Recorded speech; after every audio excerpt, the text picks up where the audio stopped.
was just this week I was reminded something that is so profound, but so simple by the Lord, and I want to share that with you. And it's found in 2 Samuel chapter 12, where David he took, well, a background to that, he took Uriah's wife. Well, he sent him out.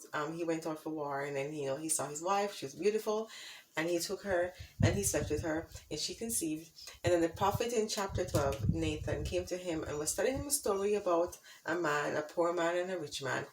And then David got so angry, and Uriah, and the prophet Nathan said to him, "You are that man who basically is taking advantage." And so he became very sad, and he basically repented. Um, so in chapter 13 was very striking. And it says here, and David said unto Nathan, I have sinned against the Lord. And Nathan said unto David, the Lord hath also put away thy sin. Thou shalt not die.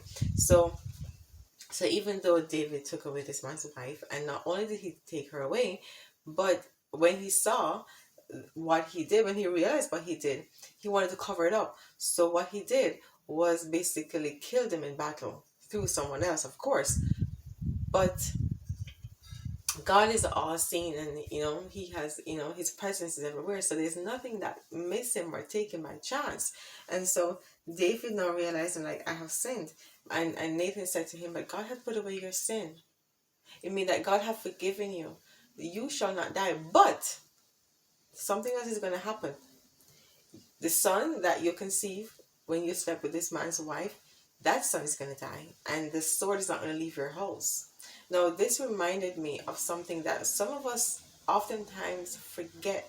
And that even though we are forgiven by Christ, oftentimes the consequence of our actions still lives on.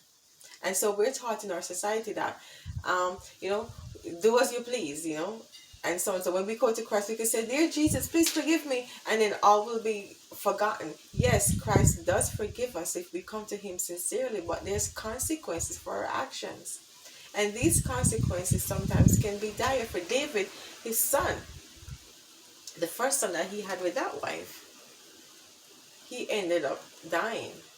And then he just had a whole lot of problems in his household after that, with his other son, trying to overthrow him and all that stuff. And that was a consequence of what he did to this man's and his family and his wife. Now, this is a reminder for us that we should just live with the consciousness that our actions have consequences. And even though we can go to God and we can say, God, please forgive me, we need to always remember that he is merciful and he's loving, but he's a God of justice, and so he will not take away our consequences. And so when we live with that consciousness, hopefully as we go through our lives, we'll be able to make better decisions and not take advantage of the love and the grace and the mercy that God has constantly and is constantly bestowing on our lives. So until next time, keep this thought in mind, because I intend to keep this thought in my mind at all times.